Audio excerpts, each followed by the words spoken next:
你们在门口等我，我去停车。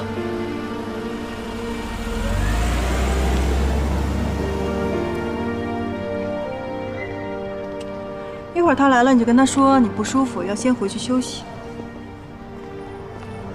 不等进去之后再说吗？再这说的话，他会怀疑的吧？你以为你是谁呀？从头到尾我都没有准备你的票，知道该怎么做了吧？知道了。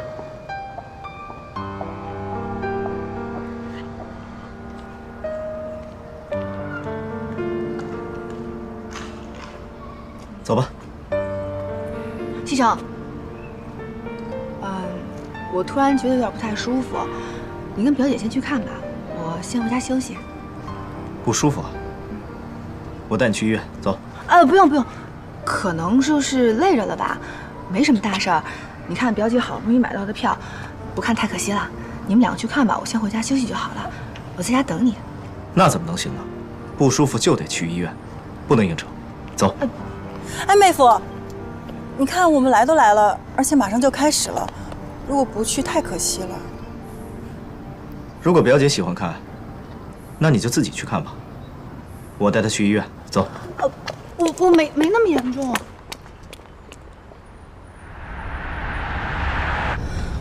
西城，我们不用去医院，直接回家吧。你不是身体不舒服吗？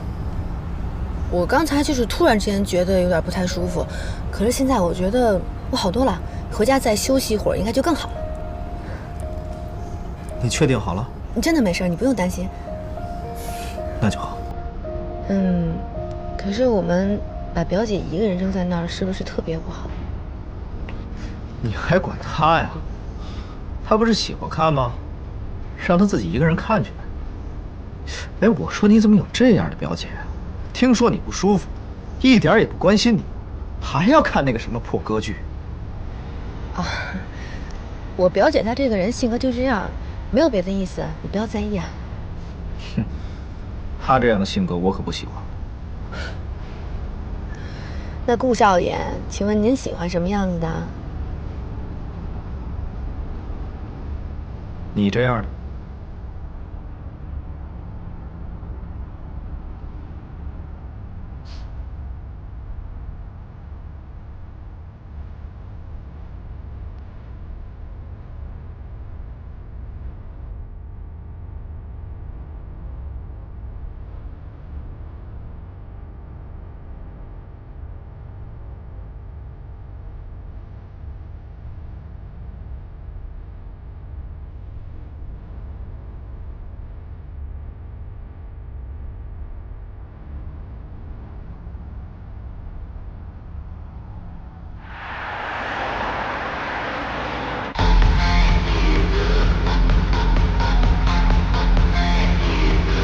不是说顾西城是个花花公子吗？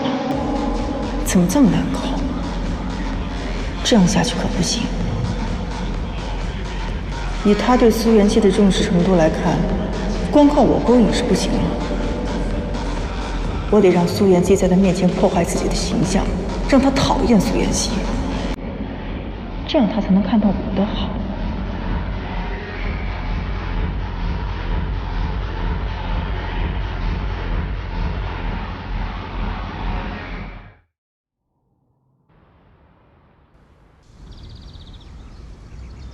嘛呢？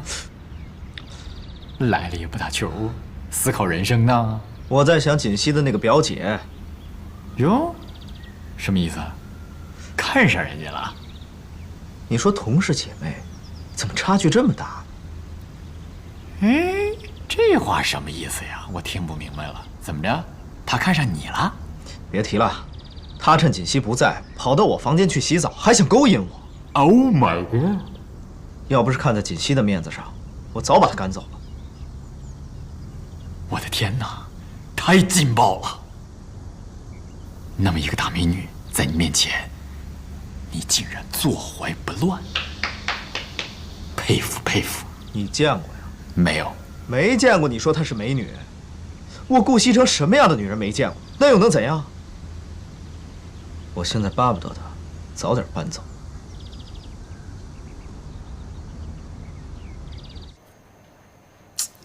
苏妍希，我一个人对付顾西城不行，你得帮我。我不是一直都在帮你吗？你在顾家人面前表现得太好了，他们根本看不见我。从今天开始，你要破坏自己的形象，让他们都讨厌你。那我破坏自己的形象，不是也在破坏你的形象吗？哼，你还知道你在冒充我？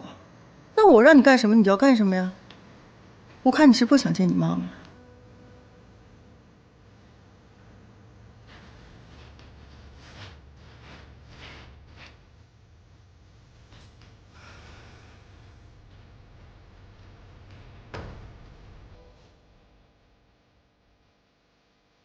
露露，盛夫人，你是怎么做事的？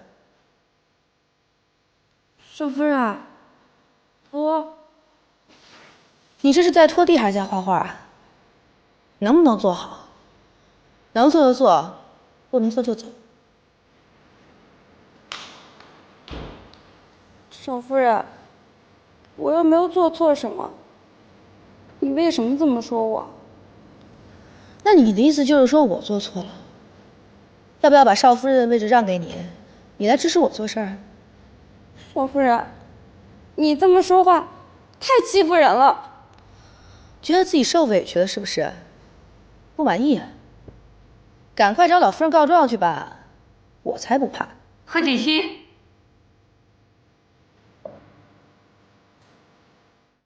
奶奶，你要注意自己的形象。是露露她不会做事情，我教育她几句啊。露露再不对，你也不能有这种态度跟她说话呀。你身为顾家的少夫人，露露做错了，那不是还有方叔呢吗？你看看你刚才的样子，跟那些市井里的泼妇，你有什么区别呀？奶奶，你别生气，你表妹小不懂事儿，下次不会这样的。啊，我听说附近开了一家首饰店，东西特别好。奶奶，你陪我去挑挑呗。是吗？行啊，那我陪你过去看看。那好，走吧。别嫌弃我这个老太太，目光落伍就行。露露，刚才这事儿，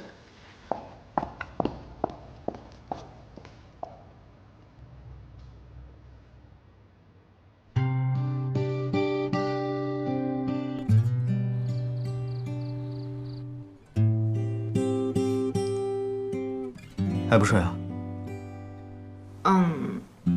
还不困。你是不是这2天心情不好？我没有啊。哦。我听奶奶说，你今天跟露露吵了一架。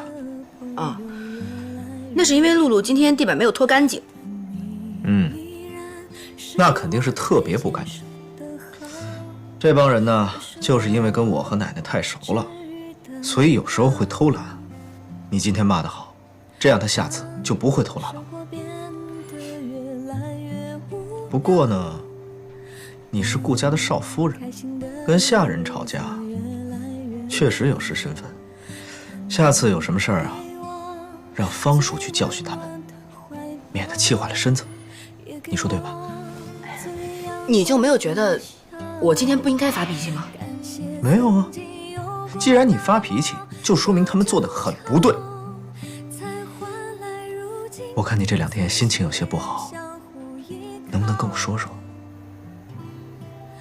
我没有啊。行，等你想说的时候，你再告诉我。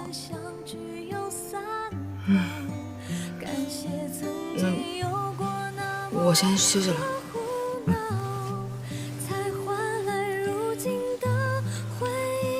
晚安。晚安。愿我的幸福成为你的骄傲，因为你的好别人给不了。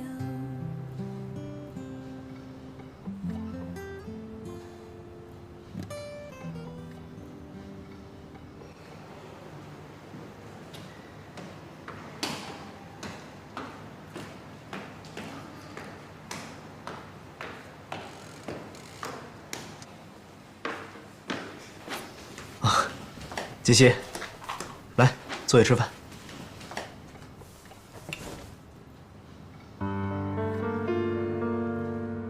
哦，奶奶，您吃三明治啊？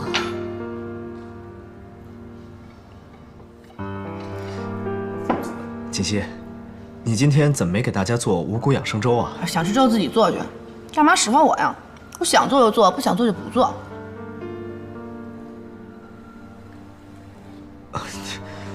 没人惹到你，你怎么这么说话呀？啊，是不是没睡好啊？我睡得可好了，就是看不惯你这副大少爷的嘴脸。我是你老婆，没说我当兼职佣人吧？贺锦溪，怎么回事？好好说话。凭什么你想吃我就得给你做呀？别说我今天不做了，从今天以后我全都不做了。行，不做就不做，也没人逼着你做。你怎么说话了？你这不是无理取闹吗？谁无理取闹了？你把我当佣人用，我还不能生气了是不是？够了！因为我昨天批评了你，你对我不满了是吧？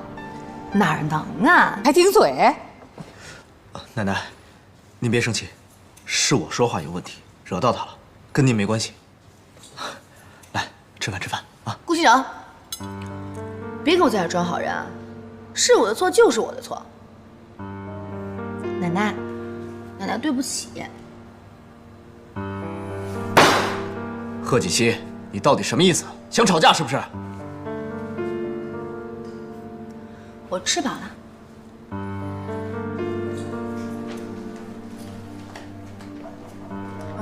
奶奶，锦溪她年纪小不懂事儿，你千万别生气，我代她向你道歉。有你什么事儿？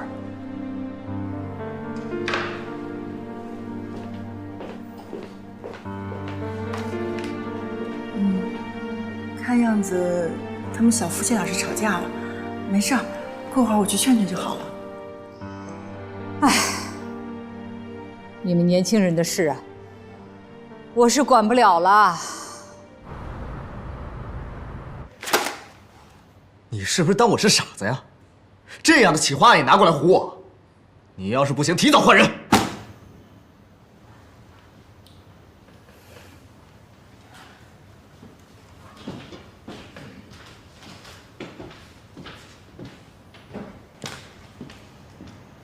嘛呢？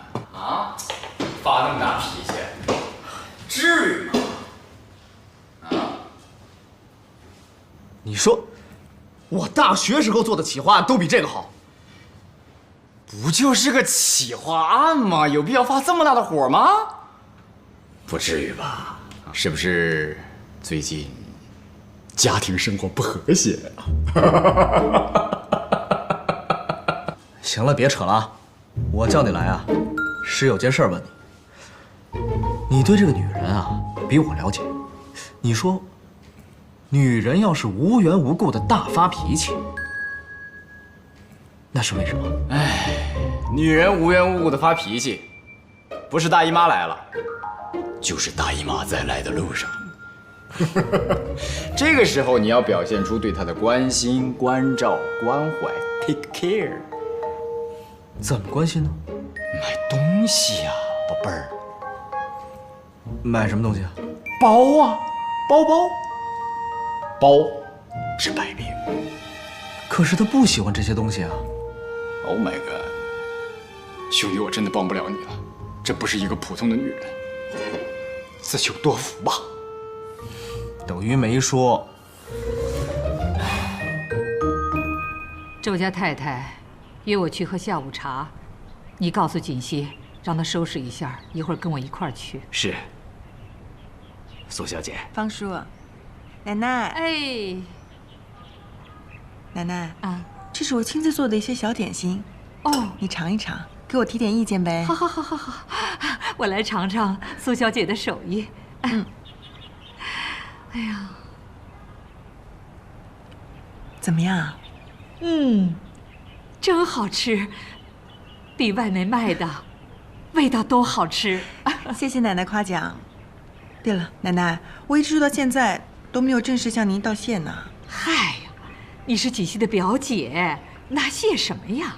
那我这么大一个人在这儿住了这么久，那肯定是麻烦到你们了。不麻烦。奶奶，我那天逛街，亲自给您挑了一份小礼物，希望您能收下。那怎么行啊？我这做长辈的哪能收你的东西啊？奶奶，我知道你们什么都不缺，但这是做晚辈的一点小心意，你要不收下，我会难过的。好好好，那就谢谢你了。老夫人，少夫人出去了。出去了？他怎么也不打个招呼？算了吧。哎，奶奶，是不是有什么事儿啊？我可以帮忙的。嗨，也不是什么大事儿。我一个老姐妹啊，约我去喝下午茶，本来想让景熙呢跟我一块儿去的。哎，苏小姐啊，要不你跟我一起去吧？那我确实是大节人一个，但是奶奶，我要去合适吗？有什么不合适的？不就喝个下午茶吗？反正你闲着也是闲着，陪我一块儿去吧。那好啊，奶奶，你就带我出去长长见识吧。好。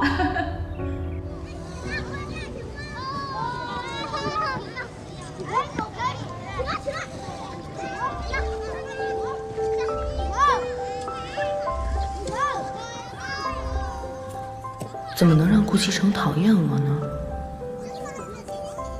他那么好，我真的不忍心让他失望难过。可是我要是不按照贺锦熙说的做，就再也看不见妈妈了。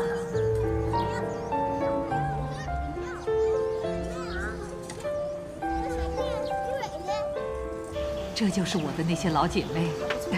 托你口福，你呀有福气。顾老太太来了。哎呀，太好了，来，我来迟了。来，坐，来，坐。哎呀，顾老夫人，你可没来迟。今天呢，是我们提前来了。你要来，这不，你看看，我们都提前来报道了。奶奶，您喝茶。哎，好。哟，这小姑娘长得这么漂亮啊！老夫人，一定是您的孙媳妇儿吧？啊！哎呀，早就听说我们的顾老夫人找了一个称心如意的儿媳妇儿，一直没见过面。今天这一见面，真的是漂亮又大方呀，是吧？有福气呀！哎呀，你们都误会了，她不是我的孙媳妇儿。她是我孙媳妇儿的表姐，刚从国外回来的。我的孙媳妇儿呢，今天出去有事儿了。我呢，怕把她一个扔在屋里无聊，我就把她给带出来了。是，你们不见怪吧？这是哪儿话呀？表小姐长得这么漂亮，老夫人啊，那您的孙媳妇儿啊，一定差不到哪里去。哎，等您孙媳妇儿有空啊，带回来给我们看看啊！我们大家可都准备见面礼了呢。哎呀，见面礼就不用了，等有机会啊，我把她带过来给你们看看啊！一定的啊！来，喝水。喜欢吗？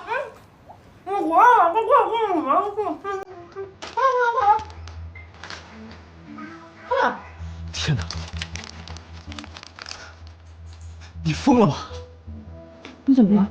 你把家里床上弄成这样，我们怎么睡觉啊？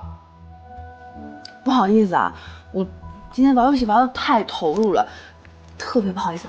只要你给我10秒钟，我马上还你一个干净整洁的床。等我一下，快来。快点。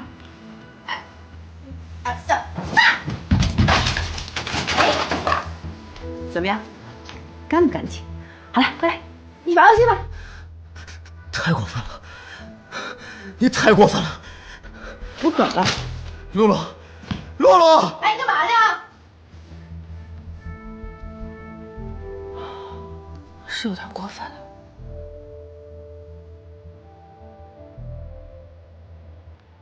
好啦，你也忙了一天了，够累的了。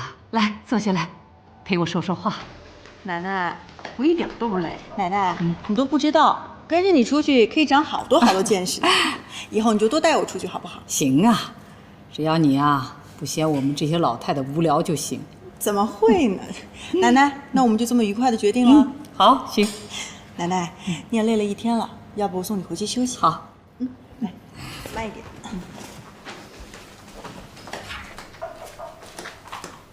冯叔，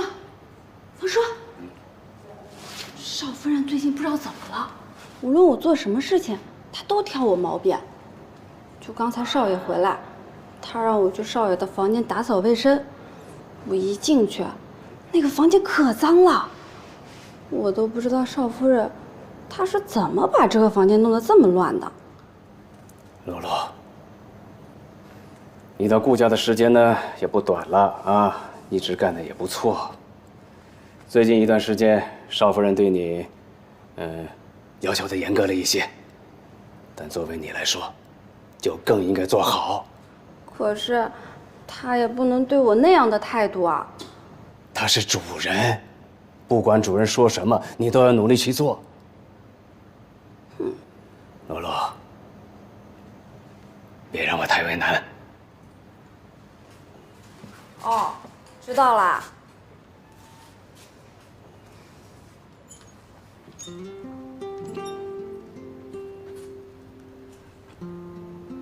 回来啦？怎么样？现在干净了没有啊？这还差不多。哎呀，什么味道？好臭啊！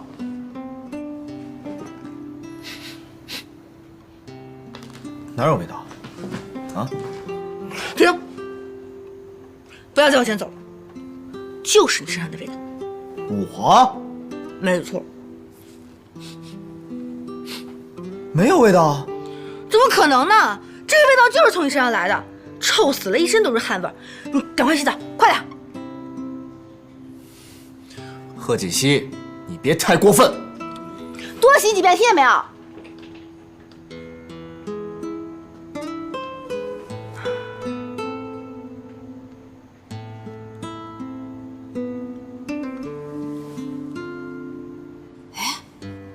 方叔，我觉得少夫人好像变了一个人样子。你说她以前多和善啊！是啊，我也觉得奇怪呀，少夫人怎么突然就变了呢？哎，这些状况好像是少夫人的表姐到顾家以后才出现的呀。苏小姐，苏小姐人挺好的呀，她和少夫人有什么关系啊？啊，呵呵，哎呀，主人家的事儿，我们就不必插手了啊。我会跟老夫人说，让她劝劝少夫人。你呢，做好自己就是啊。方叔啊，如果少夫人脾气要一直这么坏的话，我可就真的不干了啊。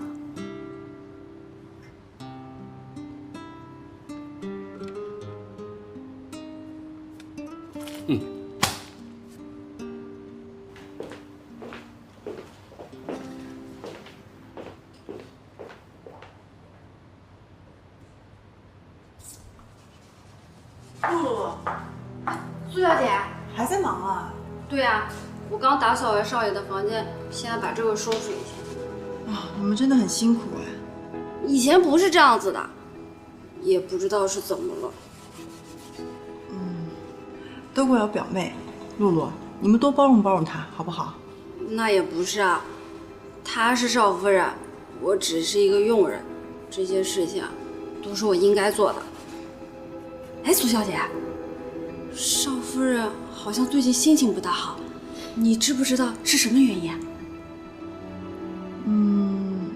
其实我表妹她脾气一向不太好，之前可能是因为刚刚到这儿的缘故吧。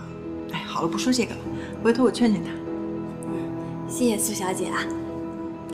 哦，对了，我好像听她说，她嫌你们工作不太认真，要扣你们薪水。我提醒你一下啊。啊？她要扣我们薪水？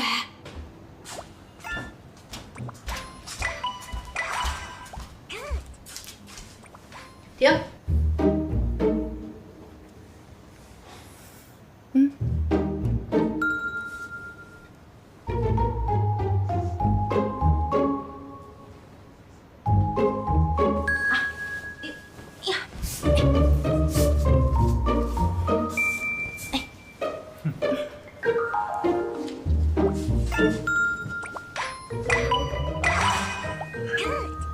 贺锦熙，该睡觉了。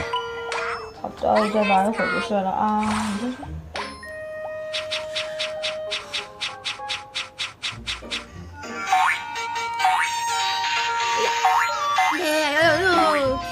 怎么回事？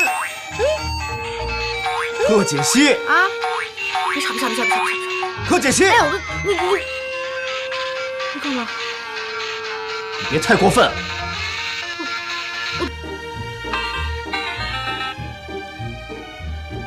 顾西城，就你喊的，我游戏都已经死了，你看到没有？你太过分了吧！玩个游戏你至于这么凶吗？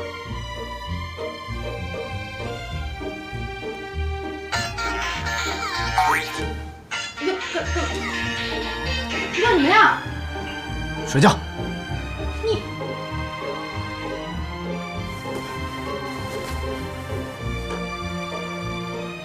过分，玩个游戏都不愿意。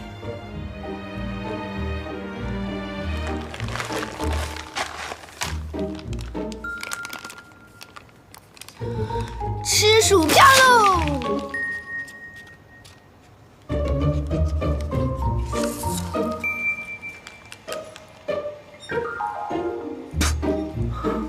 贺锦熙，贺锦熙，贺锦熙，自己睡吧。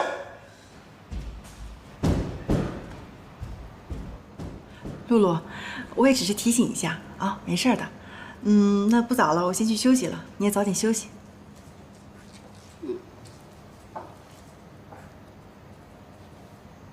少夫人她要扣我们的薪水，不行，我得把这个消息告诉其他人。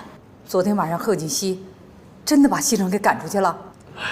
是，露露看见的，说少爷很生气，昨天睡在客房了。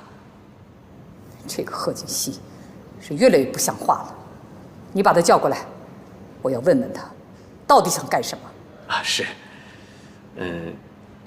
老夫人，还有一件事儿，也是露露说的，说是少夫人怪他们几个下人卫生没搞干净，好像要扣他们的薪水。我还没死呢，这个家还轮不到他来做主。啊，是。妍希，你最近表现真的很好，你要加油哦。这样下去，用不了多久，我的愿望就会实现。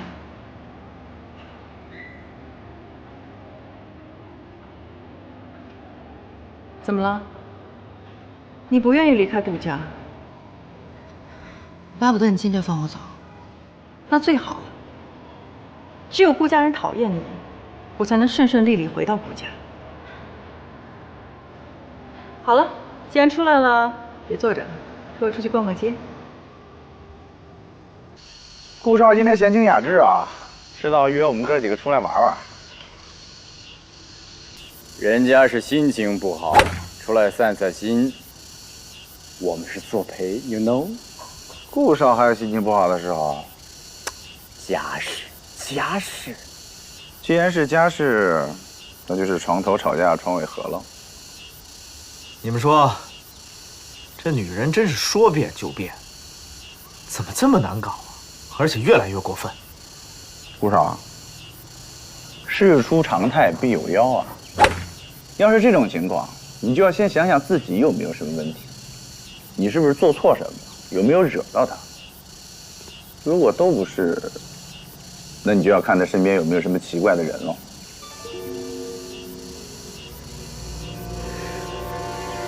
你说的还真有道理，这个贺锦熙的变化，就是从他表姐来了之后，会不会跟他表姐有关系？对呀，他那表姐不是对你动过真心思吗？说不定这个事情就跟这件事有关。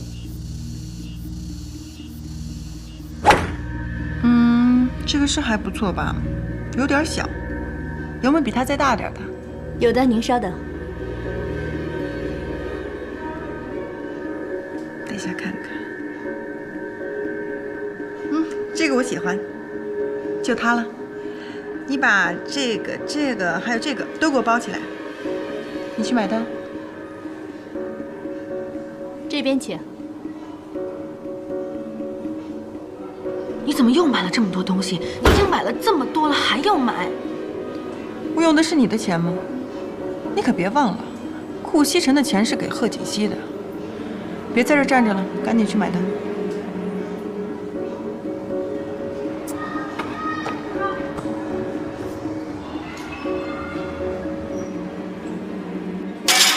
这个贺锦熙太不像话了，平时不见得花钱，一下子就刷了上百万。老方，他都买了什么了？啊，听银行张经理说，少夫人应该是买了一些奢侈品，所以刷了这么多钱。他到底想干什么呀？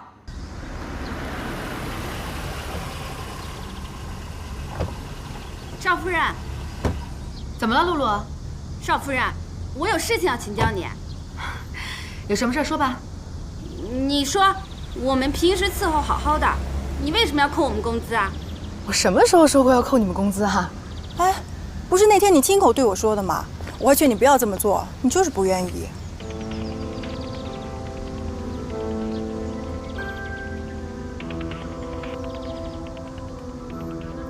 对，是我说的。你们工作做得不好，当然要扣工资了。我们哪里工作做得不好？如果说你硬是要无缘无故扣我们的工资的话，那我们集体就罢工，就是啊，对不对？不干了。能干就干，如果觉得不服的话，全给我收拾包袱走。少夫人，少夫人，哎，露露，哎，你们先过来，姐，听我把话说完好吗？这件事情是我表妹做的不对，我代她向你们道歉。你们放心，我一定不会让她扣你们工资的。苏小姐，你说话算不算数啊？你们放心，如果她一定要扣你们工资，那这个钱我自己补上。是，真的？是。啊，还有，我给大家买了一些小礼物，人人有份，一会儿到房间拿，好不好？谢谢苏小姐。谢谢苏小姐。哎，苏小姐。对，这样就好，还是苏小姐人比较好。还是苏小姐人好。嗯。你看看吧，越来越过分了。不但克扣人家的工资，还乱花钱，买了那么多的东西。我们顾家不差这点钱，可你也不能这么乱花呀。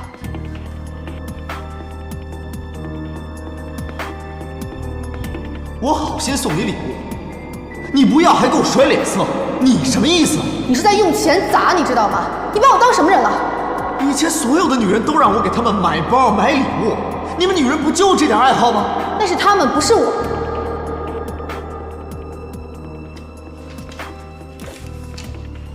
奶奶，您别生气，这件事儿先这么算了，您也别找锦溪，我会找她。他都变成这样了，你还护着他呀？哎，不是这个意思。以我对她的了解，我相信她不是这样的人，这里面一定有隐情。好，好，好，你相信他，那咱们走着瞧。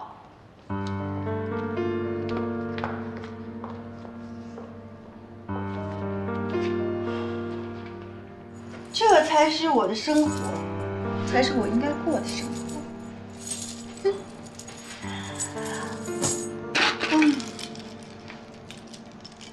快了，快了！现在全家上上下下都开始讨厌苏妍希，就算你顾西城喜欢又怎么样？大家都讨厌他，慢慢的你也会讨厌他。到时候老太太站出来再替我说两句话，我就可以名正言顺的留在顾家，做堂堂正正的顾家少奶奶。哎呀，最近少夫人怎么总是对我们这么刻薄，还老骂我们呢？就是啊，以前不这样，最近怎么老这样？哎，还是她的小姐姐好。嘘，别说了，赶紧走。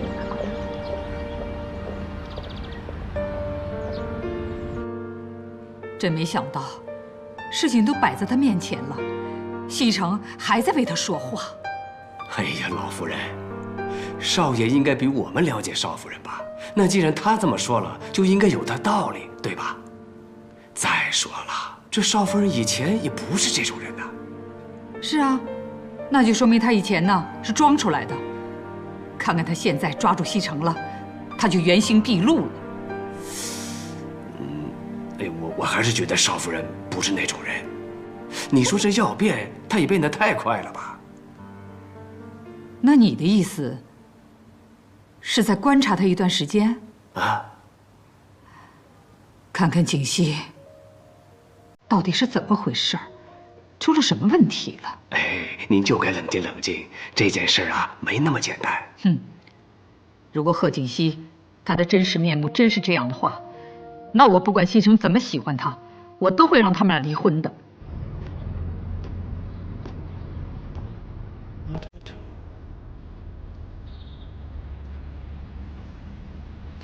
锦熙，咱们俩聊聊吧。好啊。你是不是有什么心事？不妨跟我说一下。没有。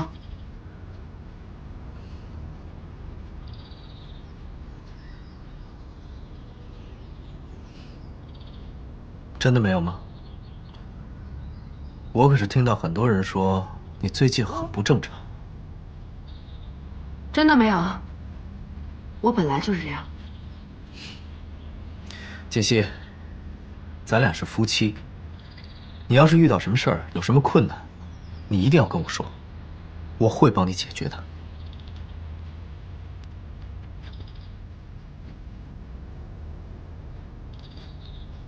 顾西城，我没有你想象中的那么好，以前都是我装出来的，现在才是我本来的样子。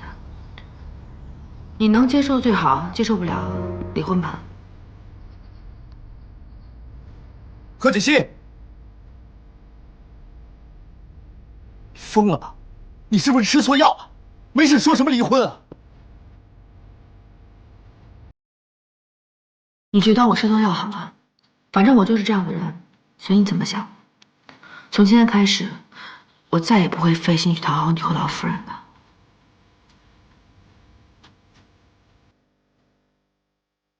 你知不知道你在说什么？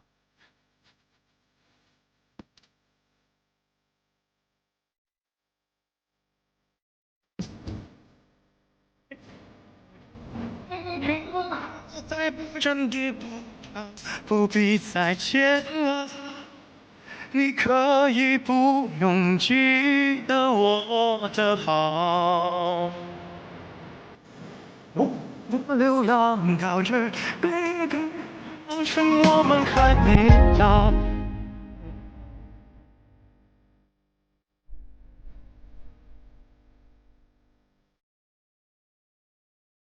顾西城，你早晚是我的。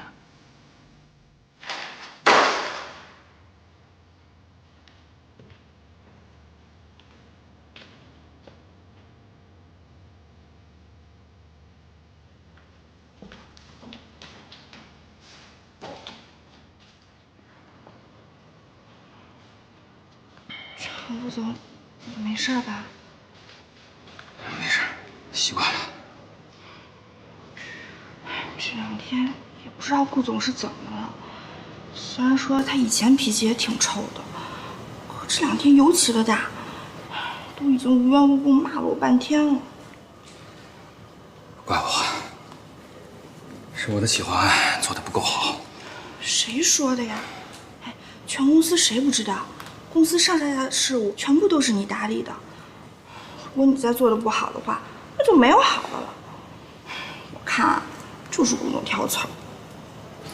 好了，别说了，万一让他听见，你可有麻烦了。我回去再看看，有没有值得改进的地方。啊，你也小心点，别招他。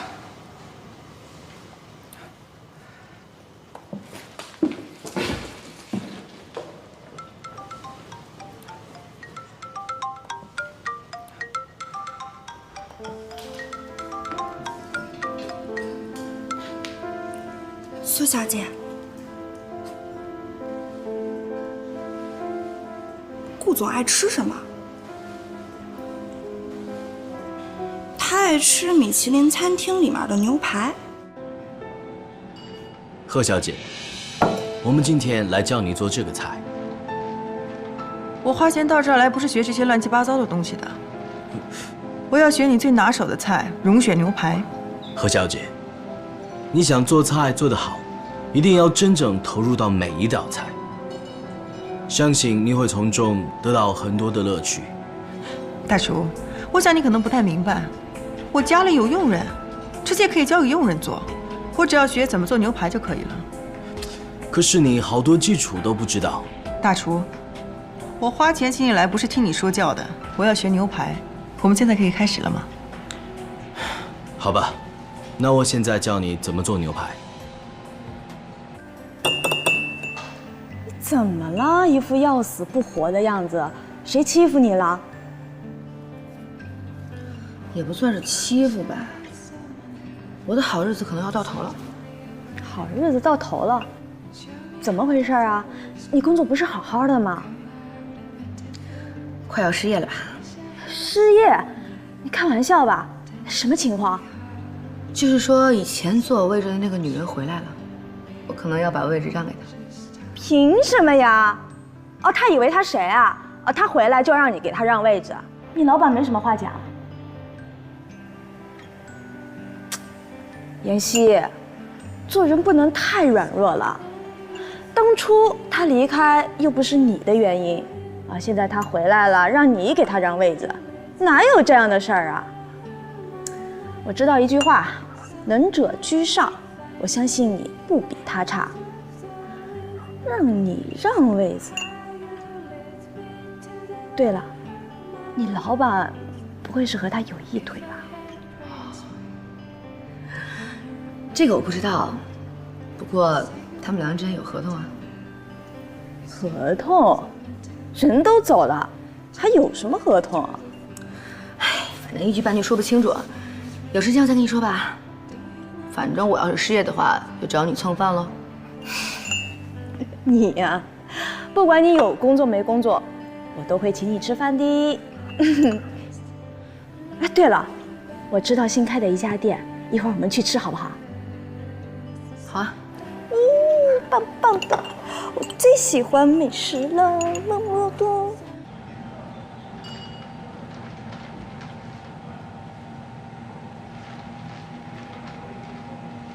大厨，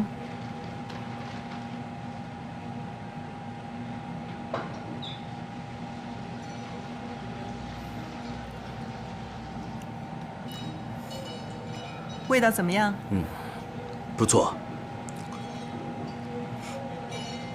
何小姐，你虽然来学习的时间不长，但是很有悟性。这个牛排已经做得非常出色了。我从小学东西就很快，小小的牛排怎么可能难倒我？虽然你的技巧已经有掌握，火候也把握得很好，但是有一点你还是要注意：烹饪的真谛，不光是让人得到生理上的享受，更重要的是让人得到心理上的满足。只有你真心的想给一个人做好的食物，任何一种食材，你都会让它变得美味。说的好像很有道理，但这些话对我来说都是废话。我只要知道怎么让牛排变得美味就好。哥，怎么好久不见你来了？这是忙什么呢？也没忙什么，就是觉得老这么玩也没意思了。这结婚跟不结婚就是不一样哈。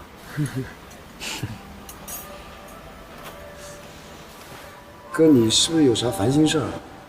看你怎么好像不太高兴啊。你连女朋友都没有，跟你说了也是白说。这一点我还是有自信的。你别看我没女朋友啊，有些事情啊，你们未必有我懂得多。不信你说来听听，我帮你分析分析。真的？真的。哎呀，我就觉得这个女人啊变得太快了，这翻脸就跟翻书一样。女人那便是好事啊，一成不变，墨守成规，那有什么意思啊？可是她不是变好啊，她是变坏啊。变坏？有多坏啊？她勾引男人了？那倒没有，她敢。那就没事儿，这只要不触碰这个底线，那都不算事儿。再说了，坏肯定有坏的原因，没有人无缘无故的好，也没有人无缘无故的坏，只要找到原因，那就解决了。你说的也对啊，可是他不肯跟我说，而且对我特别冷淡。那就说明啊，他没把你当成他的倾诉对象。不，我不是那个意思，我的意思是，你没有给他足够的安全感，所以他觉得跟你说了也没用。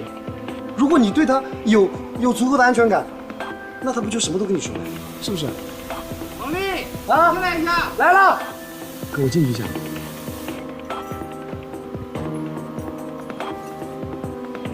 这小子说的有道理。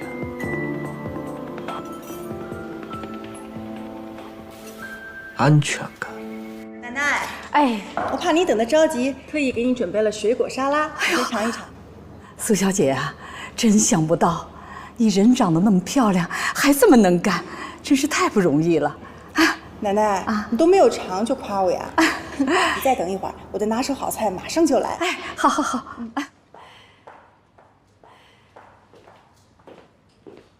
奶奶，我回来了。回来了，来，坐下。怎么了？今天呢，有人给我们烧好吃的。哦，贺锦熙又学新菜了。他呀，出去了，说今天晚上不回来吃饭了，甭管他。那是谁呀？苏小姐啊，今天亲自下厨露两手，你也尝尝她的手艺。他呀，他做的饭能吃吗？苏小姐的手艺肯定会不错的，你尝尝不就知道了吗？我不吃了。你干什么呀你？人家好心好意的给咱们烧菜，你怎么着也得客气点啊！人家毕竟是客人。哼，客人，您还不知道他到我们家来到底安的什么心呢？你不要以为人家对咱们好就是有所图啊！奶奶，知人知面不知心，反正我觉得他有问题。我看你是多想的。啊，西城回来了，正好我也准备好了。奶奶，这份是你的牛排，怕你肠胃不好，所以做的7成熟。哎呀，好。妹夫，这份是你的，5成熟。哟，对我的口味挺了解嘛。怎么说话啊？那个我是听我表妹说的。奶奶，你快尝尝吧。哎，好，尝。怎么样？哎呀，这味道真好，跟外面大厨做的没什么两样。奶奶，只要你喜欢最好。好吃你就多吃一点。哎，好。哎，吃啊！多你，妹夫，你怎么不尝一尝？吃啊！我只吃贺锦熙做的牛排。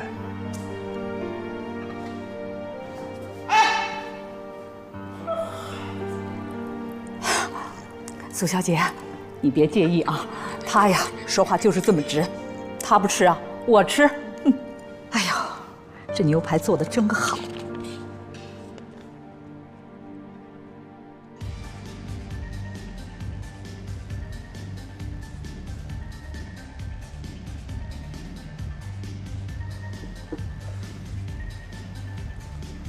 果然是一醉解千愁。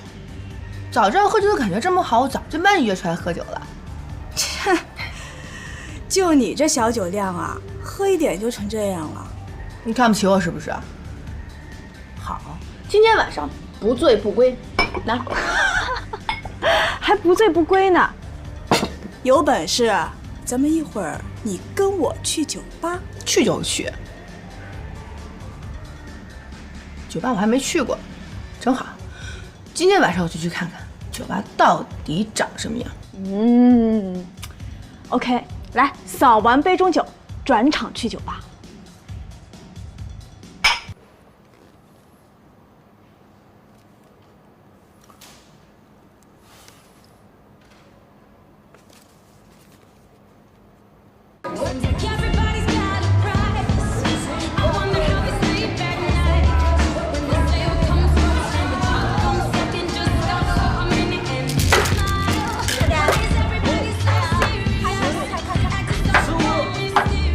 看，我大，你喝。你怎么可能会比我的大呢？对呀，你看，我也是嘛，我我比你大，我一比你大，喝吧。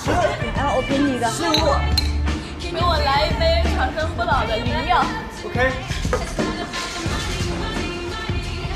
什么是长生不老的灵药啊？要不我们也喝一个？我觉得可以。服务员，这里2杯长生不老灵药。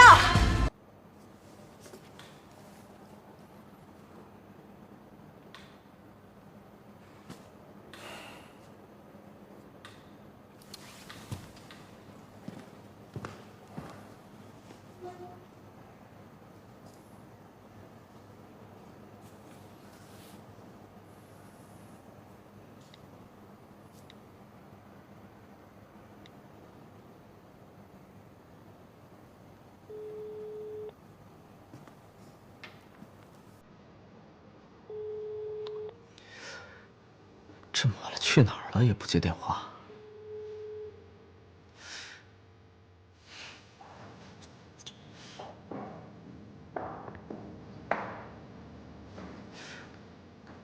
妹夫，这么晚了你要去哪儿啊？对了，简溪这么晚了没回来，你知道她去哪儿了吗？他也没有跟我联系啊。哎，但是他这么大人了，又不会弄丢的。哎，妹夫，你别出去了，说不定他正在回来的路上呢。她可是你的表妹，这么晚不回来，你不担心她吗？